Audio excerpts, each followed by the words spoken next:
Good evening class.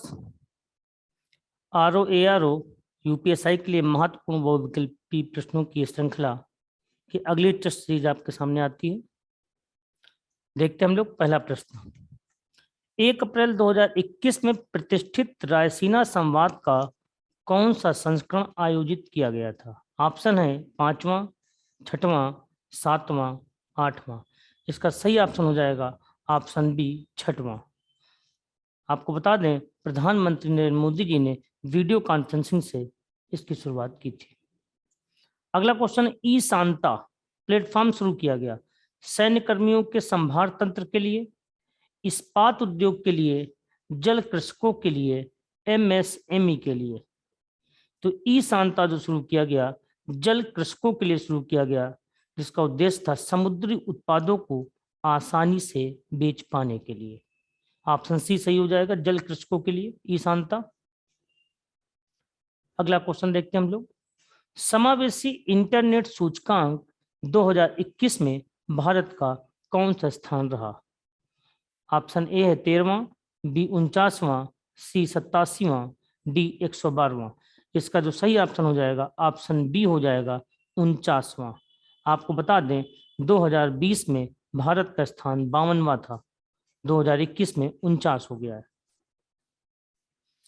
अगला question देखते हैं। सूची 1 का सूची 2 के साथ मिलान करना है। सूची के साथ नीचे दिए गए कूट का प्रयोग कर सही उत्तर चुनना है। एक तरफ पोर्टफोलियो दिए गए हैं, दूसरी तरफ सदस्य दिए गए हैं। ये जब संविधान सभा में अंतरिम मंत्रिमंडल बनाया गया था उससे संबंधित प्रश्न है। रक्षा मंत्रालय, रेलवे परिवहन मंत्रालय, शिक्षा मंत्रालय, खाद्य और कृषि मंत्रालय। इसमें हमें जो कूट मिल रहा है आप देखेंगे तो ऑप्शन जो सबसे सिंपल है, रक्षा मंत्री बलदेव सिंह थे, तो एक अलग जाएगा 2। अब आप देखेंगे ए में 2 सिर्फ एक ही जगह है ऑप्शन ए में, तो यहां से हमारी पूरी बात सही हो जाती है। रक्षा मंत्री हो जाएंगे बलदेव सिंह, रेल मंत्री हो जाएंगे जान मथाई, शिक्षा मंत्री सी का ऑप्शन 4 हो जाएगा मौलाना अबुल कलाम आजाद का, और खाद्य और कृषि मंत्री डॉक्टर राजेंद्र प्रसाद। यानी इसका सही ऑप्शन हो जाएगा ऑप्शन ए। अगला क्वेश्चन देखते हैं। क्वेश्चन है, संविधान सभा में उद्देश्य प्रस्ताव को लाया गया 6 नवंबर 1946, 13 दिसंबर 1946, 26 जुलाई 1947, 9 अगस्त 1947। इसका सही ऑप्शन हो जाएगा 13 दिसंबर 1946 को उद्देश्य प्रस्ताव लाया गया था। आपको बता दें संविधान सभा में इस उद्देश्य प्रस्ताव को लाने वाले पंडित जवाहरलाल नेहरू थे। 13 दिसंबर को पंडित जवाहरलाल नेहरू के द्वारा उद्देश्य प्रस्ताव लाया गया और आगे चल के जो प्रस्तावना बनी उसके शब्दों को यहीं से लिया गया था, उद्देश्य प्रस्ताव से। अगला क्वेश्चन देखते हैं हम लोग। प्रश्न है, निम्नलिखित महाजनपदों को दक्षिण से उत्तर के सही क्रम में व्यवस्थित कीजिए नीचे दिए गए कूट का प्रयोग करके। अवंती, कौशल, कंबोज और अस्मक। एक प्रश्न आप बिल्कुल ध्यान रखें, दक्षिण भारत में सिर्फ एक ही 16 महाजनपद में महाजनपद था, वो था अस्मक। अस्मक गोदावरी नदी के किनारे था, तो ऑप्शन 3 दक्षिण से उत्तर लगाना है तो 3 सबसे पहले आ जाएगा। अब आपको ऑप्शन बी ध्यान देखिए, इसमें 3 सबसे पहले लिखा है, तो यही वाला ऑप्शन हमारा सही हो जाएगा। इसका ऑप्शन हो जाएगा 3, 1, 2, 4। कंबोज सबसे ऊपर चला जाएगा, ठीक है, तो पहले नंबर पे आ जाएगा अस्मक, फिर आ जाएगा अवंती, फिर आ जाएगा कौशल, फिर आ जाएगा कंबोज। ऑप्शन बी सही है। अगला क्वेश्चन है, निम्नलिखित में कौन सा जैन अनुयायियों द्वारा माने जाने वाला त्रिरत्न सम्मिलित नहीं है? ऑप्शन है सम्यक दर्शन, सम्यक दृष्टि, सम्यक ज्ञान, सम्यक आचरण। इसमें सम्यक दृष्टि नहीं होगा, ऑप्शन बी का। सम्यक दर्शन, सम्यक ज्ञान, सम्यक आचरण, ये त्रिरत्न थे जैन धर्म के। अगला क्वेश्चन है, पुर्तगाली यात्री डोमिगो पायस व बारबोसा लिखा है, यहाँ पे बारबोसा होगा। देखिए इंग्लिश में बिल्कुल सही लिखा है, प्रिंटिंग मिस्टेक हो गई यहाँ पे। The Portuguese travels Domingo Paes and Barbosa came to India during the range of. तो यहाँ पे बारबोसा ना होकर बारबोसा होगा, इनका वास्तविक नाम जो था सही। ऑप्शन है कृष्णदेव राय, जहांगीर, मोहम्मद तुगलक और राजेंद्र प्रथम। आपको बता दे डोमिगो पायस और बारबोसा कृष्णदेव राय के समय आए थे। KDR ऑप्शन ए सही हो जाएगा इसका। अगला क्वेश्चन है, निम्नलिखित में कौन सा युग में सुमेलित नहीं है? द्वितीय कर्नाटक युद्ध 1746-48, अंबूर की लड़ाई 1749, वांडीवास की लड़ाई 1756, बक्सर के युद्ध 1764। प्रश्न है कौन सही सुमेलित है? अब देखिए, सबसे पहले अगर हम देखें तो बक्सर की टाइमिंग गलत दी गई है। बक्सर की टाइमिंग है 1764, तो ये 62 ना होके ये हो जाएगा 64, तो ये गलत हो गया। एक वंडीवास की लड़ाई 1756 नहीं 1760 थी, ये 60 हो जाएगा। अंबूर की लड़ाई 1749, ये बिल्कुल सही है, ऑप्शन बी इसका सही हो जाएगा। और द्वितीय कर्नाटक युद्ध हम आपको बता दें, ये लड़ा गया था 1749 से 54 के बीच में। ये जो अंबूर की लड़ाई है प्रथम कर्नाटक द्वितीय कर्नाटक युद्ध का हिस्सा रहा।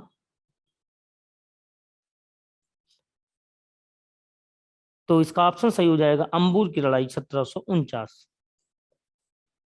अगला पॉइंट देखते हैं हम लोग, क्वेश्चन, निम्नलिखित कथनों पर विचार करें। 1772 ईस्वी तक ईस्ट इंडिया कंपनी का प्रशासनिक प्रमुख गवर्नर होता था। दूसरा कथन है 1773 ईस्वी को रेगुलेटिंग एक्ट के अंतर्गत रॉबर्ट क्लाइव को बंगाल का गवर्नर जनरल बनाया गया। तीसरा कथन है 1858 में साम्राज्य की घोषणा के बाद लॉर्ड कैनिंग भारत के प्रथम वायसराय गवर्नर जनरल बने। तो पहला कथन जरा हम लोग देख लें। पहले कथन में बोल रहा है 1772 ईस्वी तक ईस्ट इंडिया कंपनी का प्रशासनिक प्रमुख गवर्नर होता था, ये बिल्कुल सही है, ये आप सही हो जाएगा हमारा। फिर हमसे बोलता है दूसरे में 1773 ईस्वी की रेगुलेटिंग एक्ट के अंतर्गत रॉबर्ट क्लाइव बंगाल का गवर्नर बनाया गया। यहाँ पर रॉबर्ट क्लाइव नहीं बल्कि वॉरेन हेस्टिंग होना चाहिए था, तो ये वाला हमारा गलत है। तीसरा पॉइंट देखें, 1858 के साम्राज्य की घोषणा के बाद लॉर्ड कैनिंग भारत के प्रथम वायसराय गवर्नर बने, ये भी सही है। तो हमारा 1 और 3 सही हो गया, अर्थात ऑप्शन सी सही होगा, केवल 1 और 3। अगला क्वेश्चन है, ऋतु प्रवास पद का अर्थ क्या है? यायावरों का प्रवास, लोगों के साथ पशुधन का मौसमी आवागमन, पक्षियों का मौसमी प्रवास, रोजगार के लिए लोगों का पलायन। तो 11 का सही ऑप्शन हो जाएगा बी, लोगों के साथ पशुधन का मौसमी आगमन। यहाँ पे एक बात आपको बता दें, भोटिया जनजाति में ऋतु प्रवास के लिए जानी जाती है। भोटिया जो जनजाति है वो ऋतु प्रवास के लिए जानी जाती है। हम लोग अगला क्वेश्चन देखते हैं।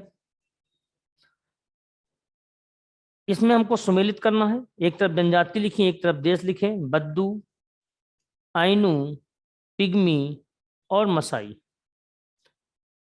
बद्दू को हम मिलाएंगे अरब से, अरब की जनजाति है, एक आचार हो जाएगा। आइनू मिलेगी जापान की, ये आइनू लिखा जाए या एनू लिखा जाए? इंग्लिश में देखिए एनू लिखा हुआ है, ठीक है।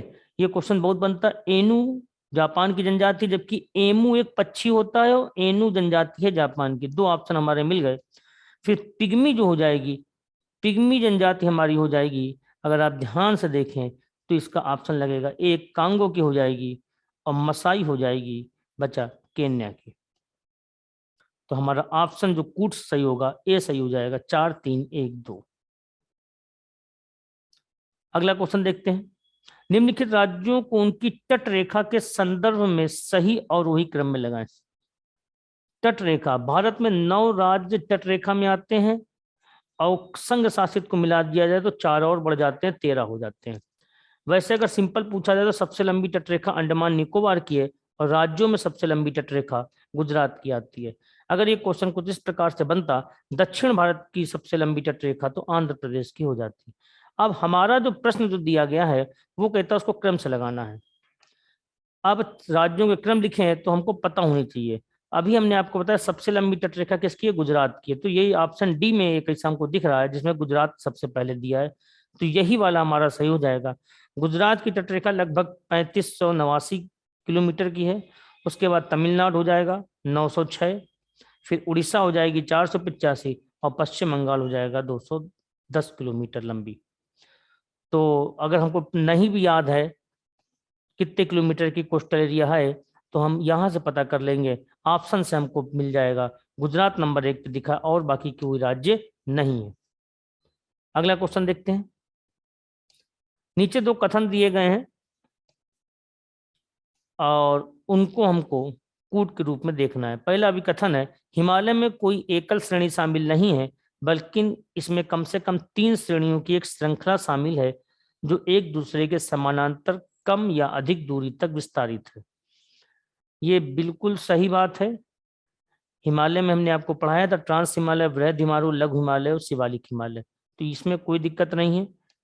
इसमें ट्रांस हिमालय हिमालय के पहले था, बाकी जो 3 हिमालय थे वो बाद में डेवलप हुए। ये बिल्कुल सही बात है। अब तर्क कहता है जब इंडियन प्लेट यूरेशियन प्लेट से टकराई तो तलछट 3 क्रमिक चरणों में वलित हो गए। ये बात भी सही है, प्लेटों के टकराव होने के बाद इस चीज का निर्माण हुआ। तो हम लोग जो अब कूट देखेंगे तो पहला ऑप्शन हमारा सही हो जाएगा, ए आर दोनों सही हैं, आर ए की सही व्याख्या करता है। इस तरीके के प्रश्नों को हल करने के लिए हमको पूरे मन से प्रश्नों को पढ़ना पड़ता है, कंसंट्रेट की जरूरत होती है, और हमारे एग्जाम में इस तरीके के प्रश्न अक्सर आया करते हैं। थोड़ा सा कंसंट्रेट करेंगे, ये प्रश्न वास्तव में बहुत पूरी तरीके से सरल होते हैं, लेकिन हमें समझने की थोड़ी सी आवश्यकता होती है। अगला प्रश्न देखते हैं।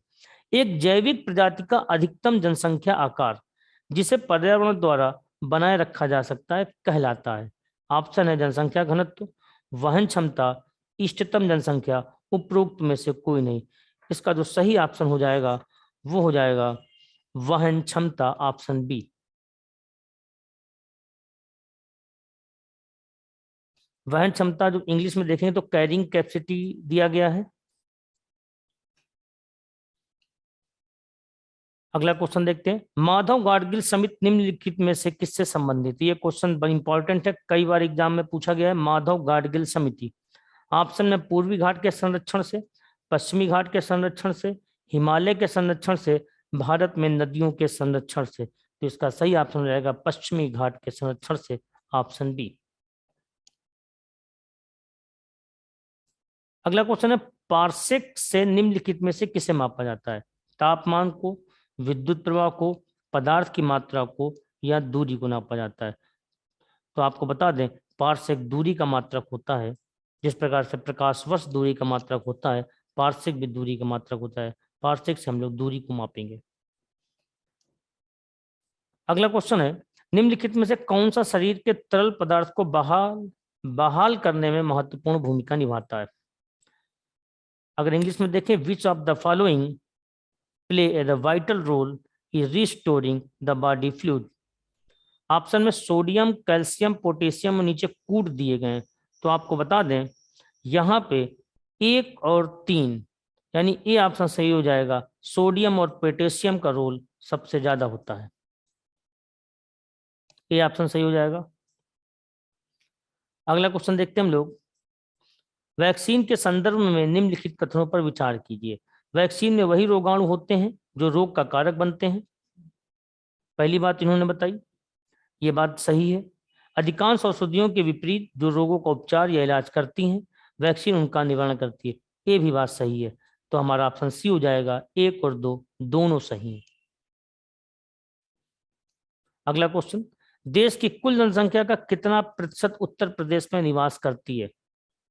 13.2, 14.9, 15.3, 16.6। अब यहाँ पे अगर ऑप्शन देखें तो डी ऑप्शन बनता है हमारा 16.6। 2011 की सेंसस के हिसाब से अगर देखें तो 16.49% बनता है यहाँ पे, 16.49%। क्योंकि जब 2011 के बाद जनगणना हमारी हुई नहीं है, तो अगर इसमें आज हम देखेंगे तो ऑप्शन डी हमारा सही हो जाएगा। अगला क्वेश्चन है, विश्व कृषि व्यापार में भारत का योगदान है?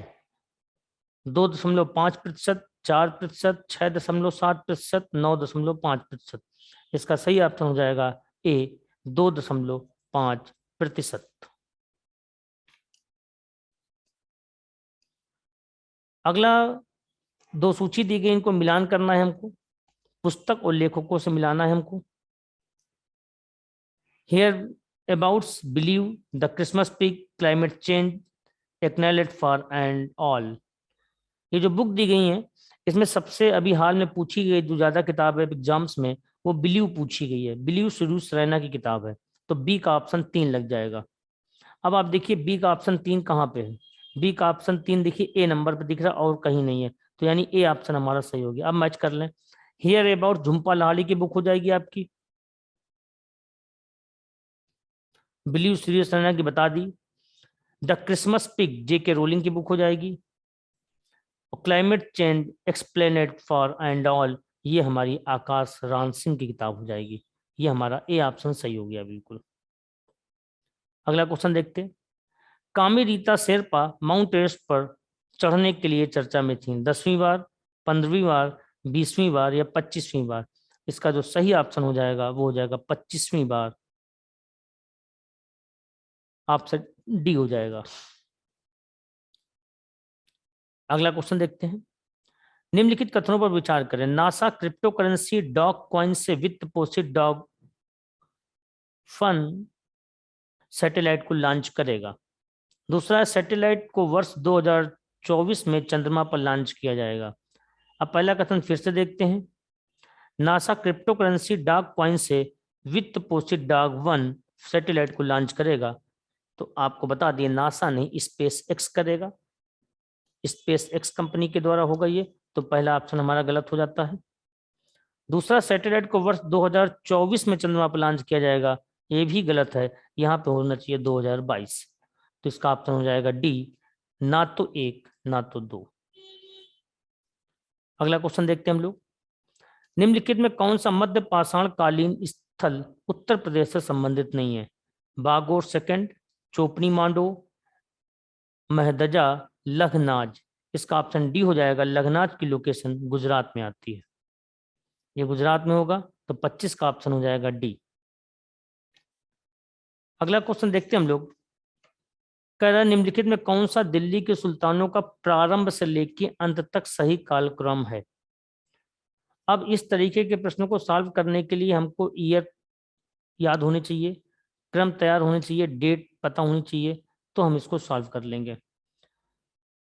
तो अगर हम लोग देखें, इसमें नसरुद्दीन महमूद, इनकी टाइमिंग 1246 से 1265 बनती है। ए ऑप्शन इसका सही होगा। नसरुद्दीन महमूद सेकंड की टाइमिंग 1246 से 65। फिर मुबारक शाह खिलजी की 1316 से 1320। फिर खिज्र खां की आ जाएगी 1414 से 1421। और लास्ट में आ जाएगी सिकंदर लोदी की 1489 से 1517। अब यहाँ पे अगर हम गेस करें थोड़ा सा, तो हम देख रहे हैं लोदी वंश आखिरी वंश था दिल्ली सल्तनत का, और सबसे लास्ट में दो ऑप्शन में है, एक ए में दिया गया है और दूसरा हमको दिया गया है सी में। तो ऑप्शन हमारे दो तो हट जाएंगे, बी और डी, जो बिल्कुल सिंपल है। अब यहाँ भी हम देखेंगे सिकंदर लोदी लास्ट में दिए गए, लेकिन खिज्र खां सबसे पहले दिए गए, तो ये बात गड़बड़ है। तो हमारा ए ऑप्शन सही है। एक मिनट, एक गलती हो गई। सिकंदर लोदी लास्ट में सिर्फ एक ही ऑप्शन में दिए गए, ए में, तो हमको ज्यादा कुछ देखने की जरूरत भी नहीं है, और हमारा ए ऑप्शन सही हो जाएगा। अगला क्वेश्चन देखते हैं हम लोग। निम्नलिखित में कौन सा उत्तर मुगल का शासक उत्तर मुगल शासक कथक निपुण नर्तक था, यानी कथक डांस में निपुण था? मोहम्मद शाह, रफीउद्दौला, फरुख सियर, शाह आलम प्रथम। इसका ऑप्शन हो जाएगा आपका ए, मोहम्मद शाह। कथक में निपुण थे, कथक उत्तर भारत का डांस है। अगला क्वेश्चन देखते हैं। यहाँ पे कुछ शब्दावली दी गई है, उनके अर्थ की बात पूछी गई है। वितिक्षी, मुक्ताई, मुस्ताफी का प्रमुख और अमल गुजार, सामने इनके अर्थ दिए गए हैं, तो इसका ऑप्शन ऊपर वाला बिल्कुल सही है। वितिक्षी लेखक या रिकॉर्ड संरक्षक होता था। तो ए का एक जो है वो हमको ए में दिख रहा है और सी में दिख रहा है, यानी ए और सी में ही हमारा कोई एक ऑप्शन होगा। और उसके बाद हम देखें मुक्ताई। मुक्ताई क्या थी? पट्टे पर दी गई नगद निश्चित राजस्व मांग, तो दो बी का हो जाएगा 4 ऑप्शन। अब हमारा यहीं से मैचिंग हो गई, इसका ऑप्शन बन रहा है सी, 1 और 4। उसके बाद मुस्तफी का प्रमुख हो जाएगा, वो हो जाएगा लेखा परीक्षक, और अमल गुजार हमारा हो जाएगा परगनों में राजस्व प्रशासन। तो ऑप्शन सी इसका सही है। अगला प्रश्न हम लोग देखते हैं। निम्नलिखित में कौन प्रार्थना समाज का सदस्य था? एमजी रानाडे, केटी तेलंग। सी ऑप्शन में कहता है दोनों, और डी में बोलता है ना तो ए ना तो बी। आपको बता दें 1867 में केशव चंद्र सेन से प्रभावित होकर आत्माराम पांडुरंग ने प्रार्थना समाज की स्थापना की थी। ए और बी में जो दो नाम दिए गए एम जी रानाडेव, कीर्ति तेलंग, दोनों ही प्रार्थना समाज के सदस्य थे। तो ऑप्शन सी सही हो जाएगा, ए और बी दोनों। अगला क्वेश्चन है, महात्मा गांधी द्वारा फिनिक्स फार्म की स्थापना कहाँ पे की गई? वैसे तो फिनिक्स फार्म की स्थापना डरबन में की गई थी, दक्षिण अफ्रीका में, गांधी जी के द्वारा 1904 में। लेकिन यहाँ पे डरबन दिया नहीं गया है। सेवाग्राम, साबरमती, प्रिटोरिया और नटाल। अब आप देखिए, दो तो इंडिया के दिए गए, तो दोनों तो होंगे नहीं, ए और सी, बच्चे बी और डी। प्रिटोरिया दक्षिण अफ्रीका की कैपिटल है, प्रिटोरिया शहर अलग हो गया, हमने बताया डरबन में। अब बचा नटाल। नटाल कांग्रेस भी गांधी जी ने बताई थी, एक क्षेत्र डरबन में पड़ता है, तो इसका ऑप्शन हो जाएगा डी, नटाल में। और नटाल अगर ऑप्शन में ना दे तो डरबन हमारा सही हो जाएगा। अगला प्रश्न देखें।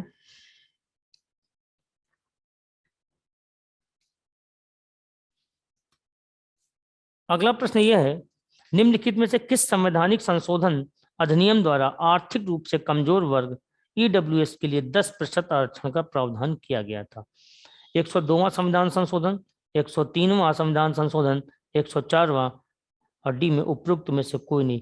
इसका सही ऑप्शन हो जाएगा बी, 103। ये ईडब्ल्यूएस के 10% आरक्षण से संबंधित है, 103 कॉन्स्टिट्यूशनल अमेंडमेंट एक्ट। अगला प्रश्न देखते हैं हम लोग, निम्नलिखित में कौन सा अधिकार अनुच्छेद 21 का हिस्सा है? निजता का अधिकार, त्वरित मुकदमे का अधिकार, सोने का अधिकार, विदेश जाने का अधिकार। ये सभी अनुच्छेद 21 में आते हैं। तो 1, 2, 3, 4। भारत के संविधान में सबसे ज्यादा मॉडिफाई वाला होने वाला जो अनुच्छेद है वो 21 है। तो 1, 2, 3, 4 सभी हो जाएंगे। निजता का अधिकार भी 21 में आएगा, त्वरित मुकदमे का अधिकार भी आएगा, सोने का अधिकार भी, विदेश यात्रा का अधिकार भी। अगला प्रश्न देखते हैं, निम्नलिखित कथनों पर विचार करें। अंतर्राष्ट्रीय समझौतों को लागू करने के लिए संसद राज्य सूची में शामिल किसी भी मामले पर कानून बना सकती है। यह बिल्कुल सही बात है, संसद बना सकती है कानून। आपको मालूम है संसद हमारी सार्वभौमिक सत्ता रखती है। दूसरा कथन है, जिनेवा कन्वेंशन अधिनियम 1960 एक ऐसा कानून है जो उपयुक्त प्रावधान के तहत लागू किया गया था। यह बात भी हमारी सही है, तो इसका ऑप्शन हो जाएगा सी, 1 और 2 दोनों। अगला देखते हैं, ईंट निर्माण में निम्नलिखित में किस मृदा का उपयोग किया जाता है? काली मृदा, लाल मृदा, शुष्क मृदा, लैटेराइट मृदा। तो बिल्कुल सही आंसर हो जाएगा लैटेराइट मृदा। लैटेराइट जो मिट्टी होती है, आपको बता दें, इसमें चाय का उत्पादन भी होता है, कॉफी का उत्पादन भी होता है। मिट्टी के लिए, ईंट बनाने के लिए मिट्टी अच्छी मानी जाती है। अगला प्रश्न देखते हैं हम लोग, डोम्पियर होजेस रेखा निम्नलिखित कथनों पर विचार करें।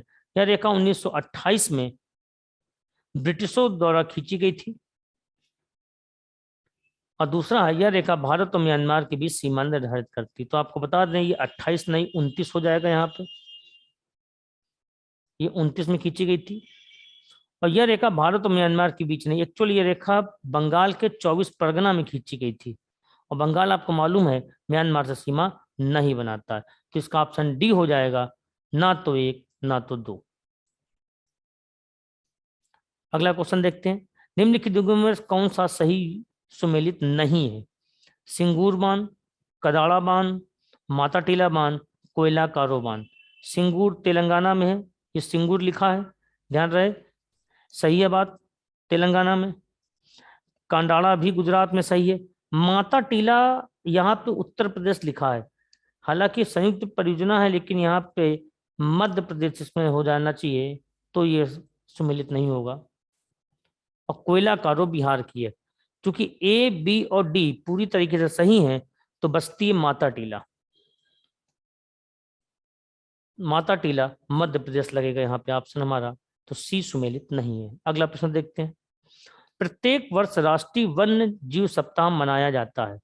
अक्टूबर के पहले सप्ताह में, सितंबर के अंतिम सप्ताह में, सितंबर के पहले सप्ताह में, मार्च के अंतिम सप्ताह में। इसका जो सही ऑप्शन हो जाएगा, ऑप्शन ए हो जाएगा, अक्टूबर के पहले सप्ताह में मनाया जाता है। अगला प्रश्न है, प्रवाल विरंजन के लिए निम्नलिखित में कौन सा संभावित कारण हो सकता है? जल का तापमान बढ़ना, रोगजनक संक्रमण, प्रदूषण, अत्यधिक निम्न ज्वार।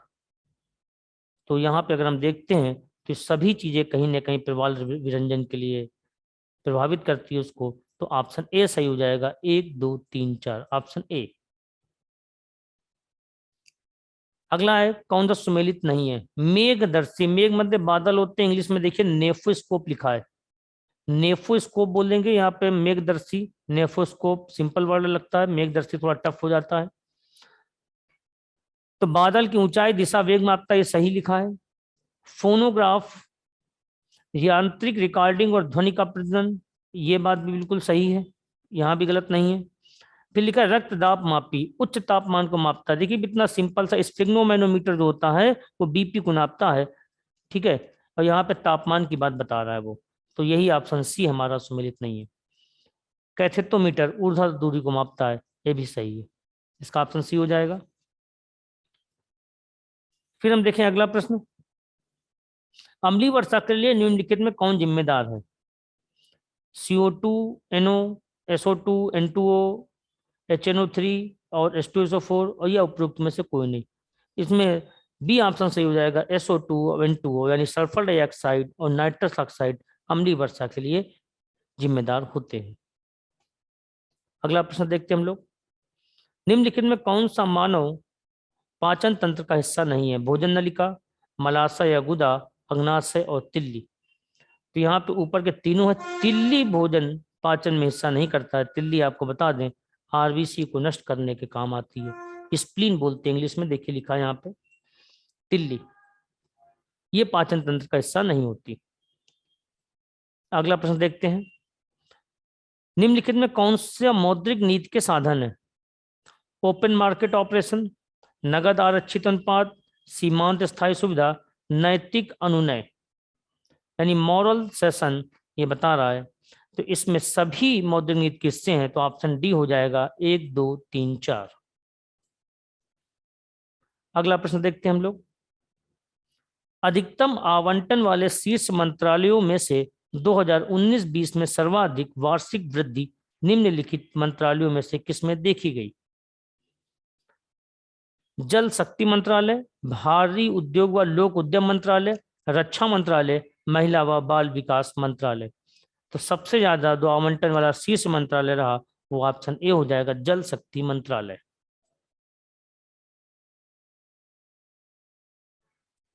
अगला प्रश्न है, वी कल्याणम का हाल में निधन हो गया, उन्हें निम्नलिखित में से किस व्यक्ति के निजी सचिव के रूप में जाना जाता है? सरोजिनी नायडू, जवाहरलाल नेहरू, महात्मा गांधी, आचार्य विनोबा भावे। इसका सही ऑप्शन हो जाएगा महात्मा गांधी, ऑप्शन सी।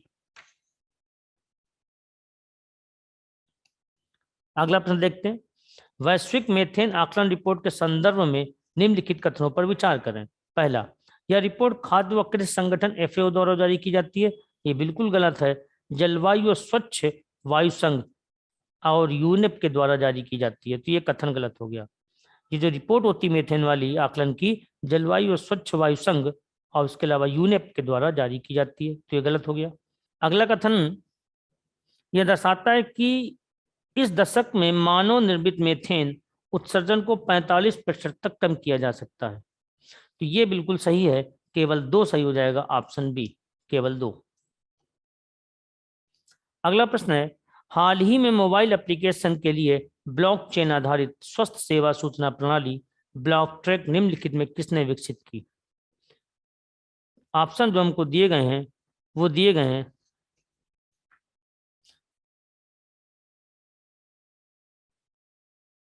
ये Indian science institute Bangalore, DRDO, IIT Madras, Indian council of medical research.